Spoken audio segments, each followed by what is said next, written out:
Gostaria de convidar o palestrante José Ilson Silva Neto, da Actuari, com a palestra Déficit Atuarial, Estratégias de Enfrentamento pelos Entes Federativos, e o mediador, senhor Geandro de Almeida dos Santos, de Almeida, diretor-presidente do município de Costa Rica. Boa tarde a todos, os presentes, os remanescentes que ainda estão, tá? Quero ser bem breve, pessoal, não vou esticar muito aqui a conversa com os senhores, porque um dos pontos que mais nos afeta, né, que eu gosto até mais de conversar com os senhores do que aqui mostrar pontos, tá? De mostrar pontos principalmente da portaria, porque hoje a portaria ela tem dizendo uma coisa lá, só que a gente sabe que no ente às vezes acontece outra, né? E não dá para agregar ali, dentro da realidade de alguns entes federativos, tá? A realidade que traz a normativa, certo? E de todo esse tempo que eu tenho andando aí por RPPS, na parte de fiscalização também, na qual eu realizei a época de Ministério da Previdência, tá? Um dos pontos que mais o pessoal reclamava era: eu tenho que fazer alguma coisa com o meu déficit atuarial. E, Wilson, como que eu posso adequar a realidade do meu ente para que eu consiga sustentar o meu RPPS? E esse era um dos principais pontos, era que todo mundo chegava lá, quando era da parte da fiscalização, chegava e dizia: como é que eu posso fazer isso? E a gente tinha de trabalhar, né, na parte de gestão, na parte de fiscalização e na parte da execução, ou seja, esse tripé entre ente, consultores e os órgãos fiscalizadores, para que a gente conseguisse ter ali um cenário que fosse o mais adequado à realidade financeira e orçamentária de cada um. Tá? Isso é um trabalho de formiguinha, isso não é um trabalho fácil. Tá? Os consultores têm ali um trabalho árduo, sim, pesadíssimo, porque tem que conversar com o secretário de Finanças, tem que conversar com o gestor do RPPS, tem que conversar com os conselhos, né? Tem que conversar com os comitês, tem que conversar com todo mundo. E aí, com tudo isso, eu ainda tenho que, eu como atuário, chegar lá, como consultor também, produzir todos os resultados para que seja aderente para todo mundo. Ou seja, é um trabalho, assim, enorme. Tá? E a gente, quando está falando de equacionamento, não é só plano de amortização, não é só segregação de massas, que eu acredito que a maioria que já deve ter ouvido falar, tá? É uma gama de opções que hoje o RPPS tem, certo? Isso é uma gama muito grande? Não, mas tem várias opções ali que eu posso fazer com que eu equacione o meu déficit. Não é só por pura e simplesmente custo suplementar, como eu falei, como dividir, né, massas para que a gente consiga pagar mais facilmente, mas tem inclusão de ativos, tem adoção, né, de novas regras de benefício, ou seja, vulgo reforma da Previdência. Tá? Então tem várias vias ali que eu vou apresentar aqui para os senhores. Algumas já conhecidas, outras um pouco mais desconhecidas, mas que dentro da lei é permitido. Tá? E o que é déficit atuarial? Queria começar com isso. Déficit atuarial nada mais é do que não acumulei o suficiente, certo? Não acumulei o suficiente, porque todo mundo lá, todos os atuários, né, todos os RPPS têm compromissos previdenciários de longo prazo, ou seja, tem que pagar ali as aposentadorias e pensões até o final da vida de cada um. E para isso, para eu realizar esse pagamento, eu como RPPS, tá, eu preciso ter esse dinheiro guardado. E quando esse dinheiro guardado não é o suficiente para pagar todo mundo até o final, traduz-se déficit atuarial. Tá? Então, o ponto central de tudo isso está faltando dinheiro. Certo? Está faltando dinheiro que deveria estar lá. Por qual motivo, Wilson? Aí existem N motivos. Tá? Primeiro dos motivos, não teve contribuição necessária. A gente sabe que lá nos primórdios, ali depois da emenda 20, muito RPPS trabalhava ali com alíquotas de contribuição até de 8%. Tá? 8% o ente patronal, 8% o servidor. 8% dá 16% ali de contribuição. Será que isso era realmente suficiente para aquele RPPS existir, para aquele RPPS conseguisse acumular aqueles valores e ir até o final da vida de cada um?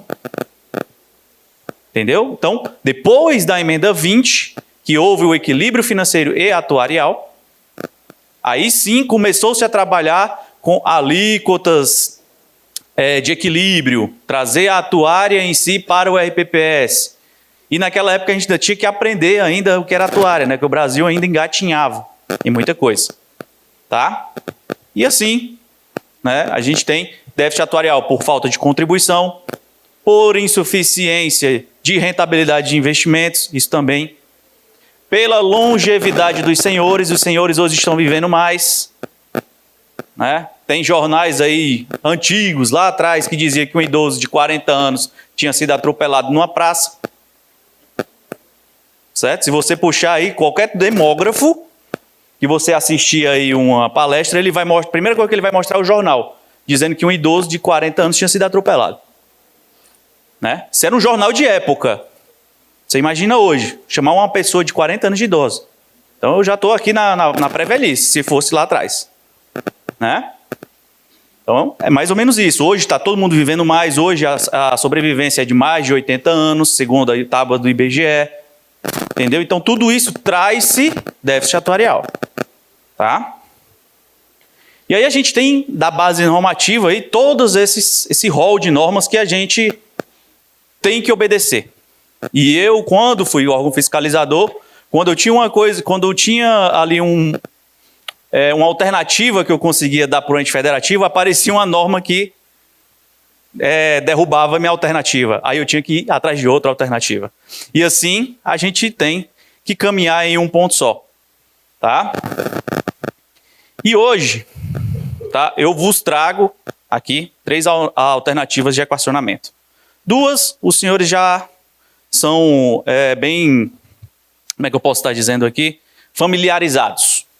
E a terceira, não menos importante, é uma inovação, digamos.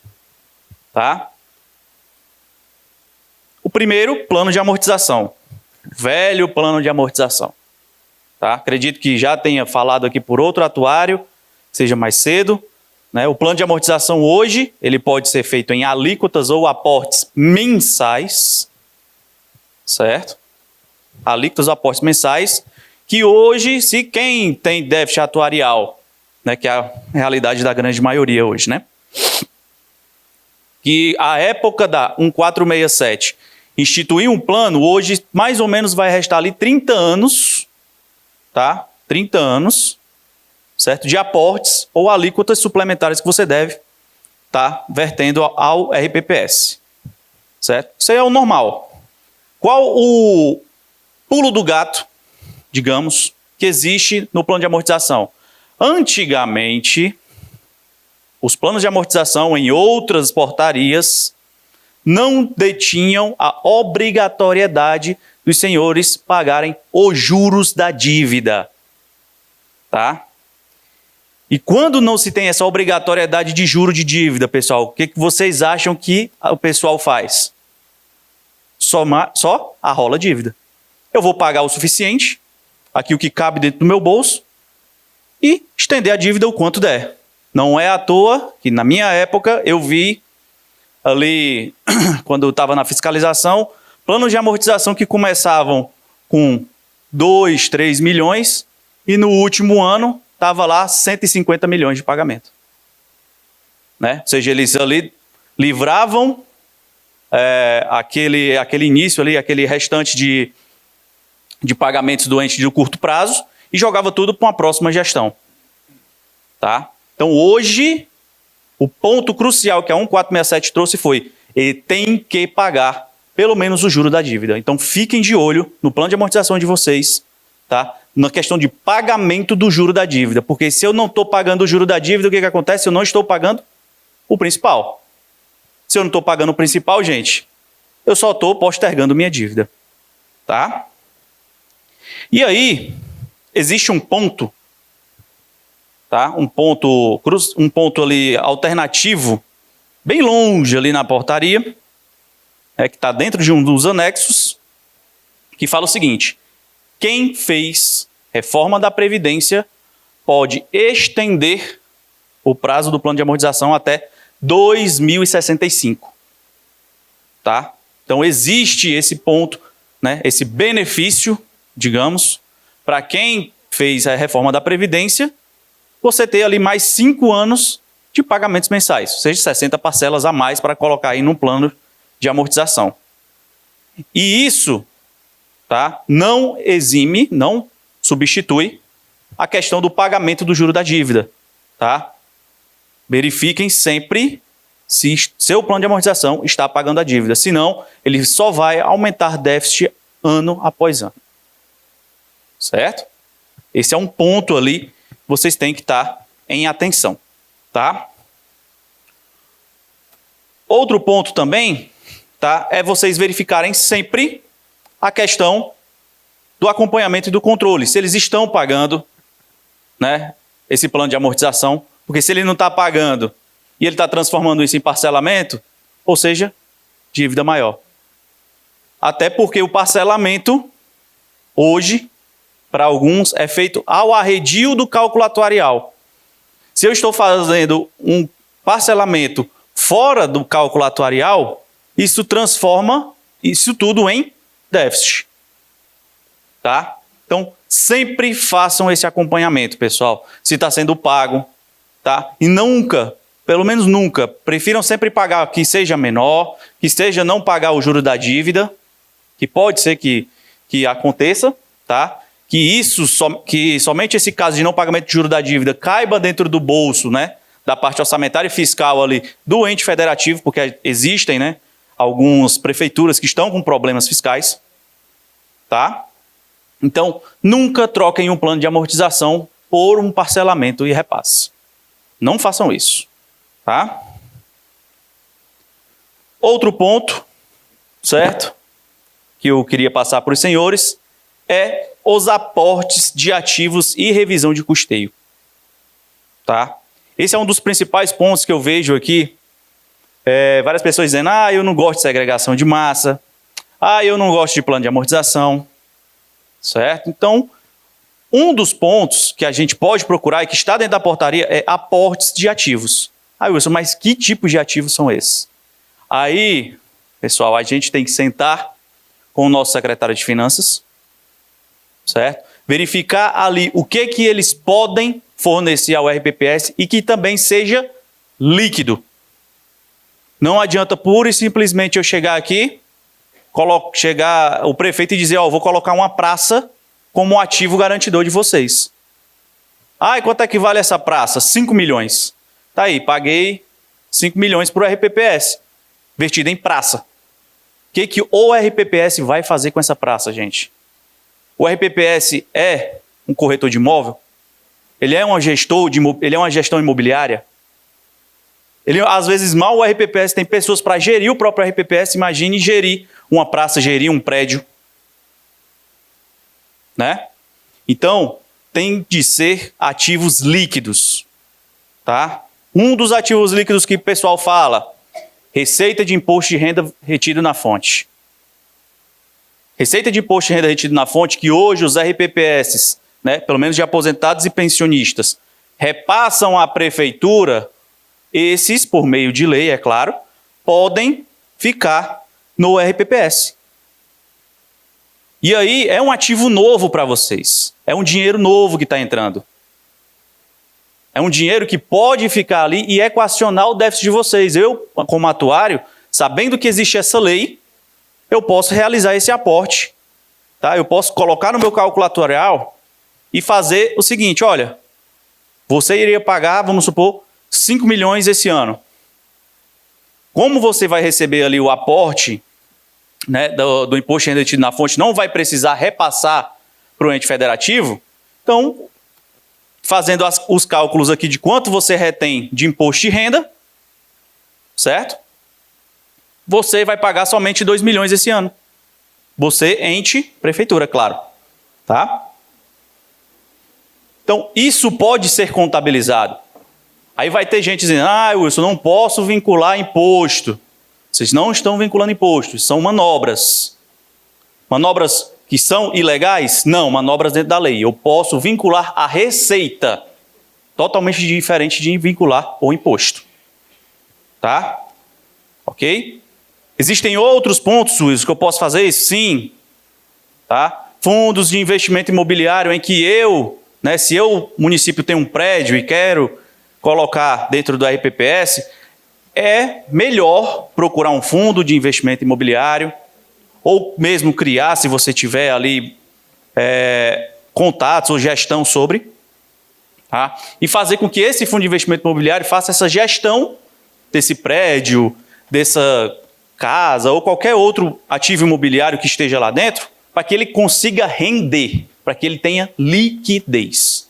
O segredo desses novos ativos é liquidez. Tá? Mas por que eu bato tanto na liquidez? Porque tem de pagar aposentadorias e pensões. Está claro? Então, tendo essa liquidez, eu consigo estar ali vertendo ali pagamentos de aposentadorias e pensões para que os senhores estejam seguros. Tá? Então, eu consigo colocar isso tudo dentro de um fluxo de pagamentos para que a gente consiga retirar ali valores desses fundos imobiliários ou vender cotas. Enfim, isso também pode ser contabilizado. Tá? Além disso, Wilson, tem securitização de dívida. Securitização de dívida é também um dos pontos. Tá? E aí, foge um pouco da minha alçada como atuário, porém, securitização de dívida é um ativo que, obrigatoriamente, quando um ente faz uma securitização de dívida, uma parte dessa securitização tem de ir obrigatoriamente para a Previdência. Tá? Ou seja, um novo ativo. Certo? Todos esses tipos de ativo podem e devem ser contabilizados se forem colocados em lei. Tá? A segregação de massa, como eu vos falei, é uma condição temporária do RPPS, uma condição temporária, não permanente. Tá? Tem muita gente aí que vende como, vamos dizer assim, a solução do seu RPPS, mas aquilo ali é somente uma condição temporária. Tá? Porque quando existe a segregação de massas, né, eu crio aqui, de um lado, tá, uma massa de servidores e segurados em que eles vão conseguir juntar dinheiro, em que eu vou conseguir juntar dinheiro, e do outro lado eu só vou consumir. Do outro lado eu não vou juntar nenhum centavo, porque eu não vou trabalhar em regime de capitalização. Certo? De um lado eu trabalho juntando dinheiro, do outro lado eu trabalho só consumindo. E o que acontece quando a gente trabalha só consumindo valores? A tendência é só aumentar. E aí, uma hora ou outra, a conta vai ficar tão alta que o prefeito vai se desesperar. Ou vocês mesmos, gestores, vão se desesperar. Por quê? Porque não vão ter dinheiro para pagar seus aposentados e pensionistas. Então, essa condição temporária de segregação de massas, ela tem que ser acompanhada. Uma vez que você tem implantado no seu RPPS, gente, é monitoramento praticamente anual de como o trabalho está sendo realizado, se o dinheiro que está entrando está conseguindo ser guardado e que esteja controlado os pagamentos, tá, da outra massa que só faz consumir. Certo? Não façam com que seu RPPS, que tem segregação de massa, seja uma condição permanente. Tá bom? E estou chegando bem próximo do final. Como eu disse, eu ia ser um pouco breve, porque é uma conversa aqui mais direta para os senhores. Tá? Existe um ponto em que alguns consultores estão vendendo por aí, não só atuários, tá? Existem outros tipos de consultores que falam sobre isso, como a solução, né, dos RPPS, que é a massa de geração futura. Tá? A massa de geração futura, a gente sabe que o Estado não vai acabar. Se eu tenho um servidor se aposentando, pode ser que daqui a 1 a 4 anos tenha um novo concurso e entre um novo servidor. A gente sabe que pode acontecer isso. Né? Não é 100% de certeza, mas que seja 95%. Tá? Então a gente sabe que um servidor aposentando vai entrar outro lá na frente. Né? Só que tem gente que vende que esse novo servidor lá da frente vai pagar a conta atual. Tá? Como se fosse um pacto de geração. Certo? Só que aí é o que como lá no Ceará a gente fala, contar com o ovo, né? Vocês me entenderam? Me entenderam? Ô Wilson, Oi. só a título de contribuição em relação a essa questão da inclusão de novas pessoas, que é a questão do concurso público. Hoje, a maioria dos prefeitos não gostam de realizar a questão do concurso público, porque quanto mais pessoas comissionadas, contratadas, mais ele tem aquele pessoal ali na mão. E quando você vai falar com o prefeito, que aí é o desafio de nós, gestores, conversar com o prefeito e conversar com o secretário de finanças, que às vezes a maioria das vezes é um cargo temporário, que não entende nada de cálculo atuarial, e o tal do atuário é um bicho que geralmente a gente tem um certo medo, fala assim, o que vai vir desse atuário esse mês, esse ano, né? E aí você pegar esse resultado e apresentar para o prefeito. Quando vem um cálculo atuarial, vamos dizer assim, bom, positivo, que não tem que aumentar a questão principalmente da alíquota do custo suplementar, beleza, mas quando tem que aumentar, que aí você vai chegar lá no prefeito e falar, prefeito, eu preciso aumentar essa alíquota. Não, você está doido, você está querendo tirar o que não tirou do prefeito passado, quer tirar nas minhas costas. E assim, a maioria dos prefeitos não entende cálculo atuarial. Às vezes ele vai dar, não sei se nos outros municípios, mas teve a questão da educação, tem municípios que deu até 70%, 80% de reajuste no salário base do professor, e quando chega lá na Previdência, que você tem lá 40%, 50% dos seus servidores são professores aposentados, com paridade e integralidade, e quando a sua folha dobra e no próximo cálculo atuarial você tem uma alíquota que vai subir lá em cima, o prefeito quer te matar. Aí você pergunta, você fez um estudo de impacto atuarial antes de fazer esse reajuste? Ele falou, não sei nem o que é isso. Essa que é a verdade. É exatamente isso. Ainda tem esse ponto, né? Por isso que quando chegam até mim perguntando, eu queria que você verificasse a questão da geração futura no meu cálculo atuarial. Aí eu digo, certo, a gente pode estudar isso sim. Nada de errado, até a portaria já permite isso. Porém, eu faço o seguinte, vá lá na sua prefeitura, peça um estudo do RH sobre reposição de servidores, tá? E que o seu secretário de Finanças e o secretário de Administração assinem dizendo que vai repor servidores em tanto tempo. Aí eles pulam. Não, e tem outra coisa, em relação à questão da reforma, é interessante a participação dos vereadores que aqui estão, porque assim, tem vereadores que entendem tanto de Previdência, quando veio a emenda 103, o que a emenda 103 ela obrigou de imediato? Aqueles benefícios como auxílio-doença, salário-maternidade, que é responsabilidade do doente. E a questão da alíquota do servidor de 11 para 14. Quando veio a emenda 103 e teve que passar pelas câmaras municipais, simplesmente como um ato formal de regulamentação, teve vereador que esperneou na sessão lá, eu sou contra uma emenda constitucional. Esse é o tamanho do conhecimento desses vereadores. Então, assim, é importante a participação dos vereadores, dos prefeitos, dos secretários de finanças, principalmente também, tá participando desses eventos, principalmente na parte atuária, para quando você for discutir com os dirigentes de Previdência, ter um conhecimento de fato para poder discutir de igual para igual, né? Exato, correto, é isso mesmo. E como eu falei, né, tentando voltar aqui para o tema central, tá? Não confiem 100% nessa questão da geração futura, tá? Ela é uma condição também, tá? Que é relativamente temporária. Relativamente por quê? Porque ela é só uma condição, é uma premissa, é uma hipótese, tá?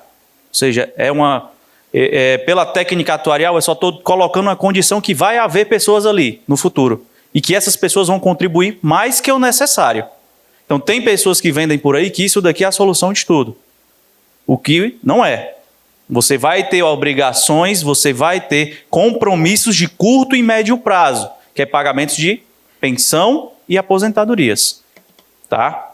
Então, isso daqui não é tratado como equacionamento de déficit. Já vi gente vendendo isso. Isso aqui é tratado como uma hipótese atuarial, tá? Como uma premissa do cálculo atuarial que pode sim reduzir o seu déficit, mas não pode ser uma condição, tá? De que reduza aqui e finalize o seu déficit atuarial, tá?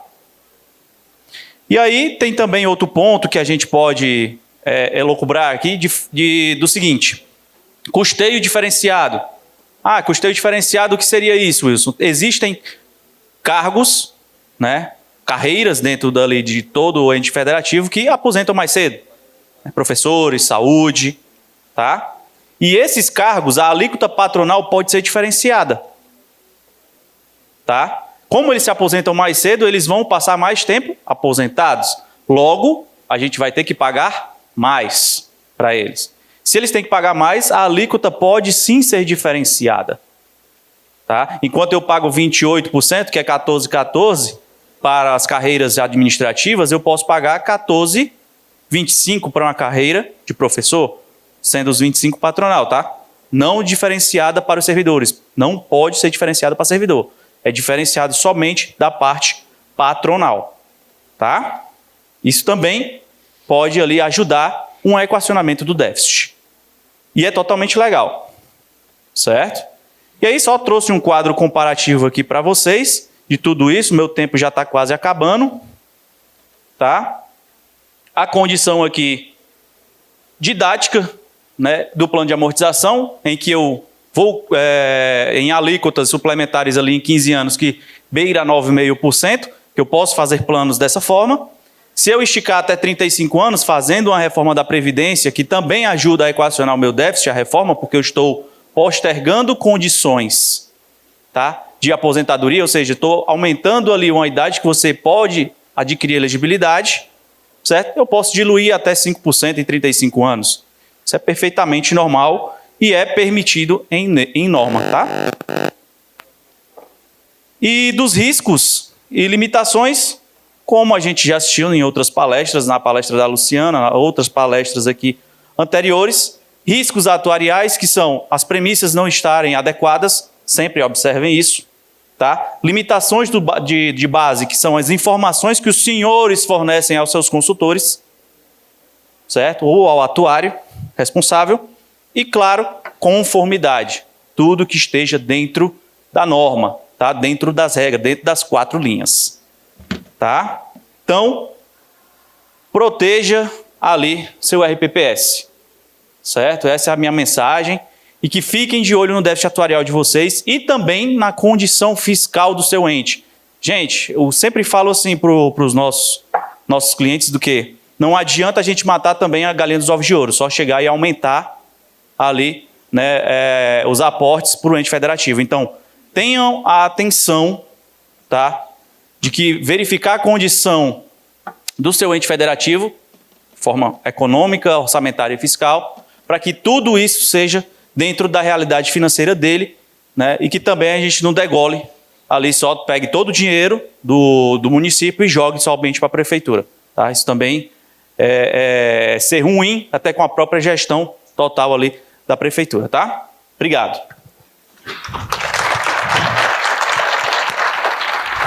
Obrigada, Wilson, pela contribuição, José Wilson. Ao Geandro, presidente do Instituto de Costa Rica, eu gostaria de convidar a Ana Leia para fazer a entrega do mimo, uma lembrança do nosso Mato Grosso do Sul.